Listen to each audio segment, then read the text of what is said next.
ការសាងសង់ស្ពាននៅក្នុងទឹកមិនមែនជារឿងងាយស្រួលនោះទេដូច្នេះតើវិស្វករដំឡើងសសរបេតុងដ៏ធំសម្បើមនៅក្រោមទឹកដោយរបៀបណា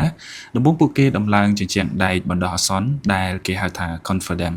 បន្ទះដែកដ៏ធំទាំងនោះត្រូវបានបុកចូលទៅក្នុងបាតទន្លេយ៉ាងជ្រៅហើយភ្ជាប់គ្នាឲ្យជាប់ដើម្បីបង្កើតជាប្រអប់ដែលមិនអាចជ្រាបទឹកមួយបន្ទាប់មកពួកគេបូមទឹកចេញដើម្បីបង្កើតកន្លែងធ្វើការដ៏ស្ងួតមួយនៅក្នុងចំណុចកណ្ដាលទន្លេនោះនៅខាងក្នុងទំនប់ដែកនោះក្រុមការងារជីកចុះទៅដល់ស្រទាប់ថ្មឬស្រទាប់ដីរឹងនៅពេលដែលពួកគេជីកដល់ដីរឹងពួកគេចាក់បេតុងធ្វើជាគ្រឹះដ៏ធំដែលជាមូលដ្ឋានសម្រាប់ទ្រទ្រង់សសរទាំងមូលបន្ទាប់ពីគ្រឹះបេតុងរឹងមាំហើយពួកគេចាប់ផ្ដើមសាងសង់តួសសរឡើងទៅលើមួយស្រទាប់ម្ដ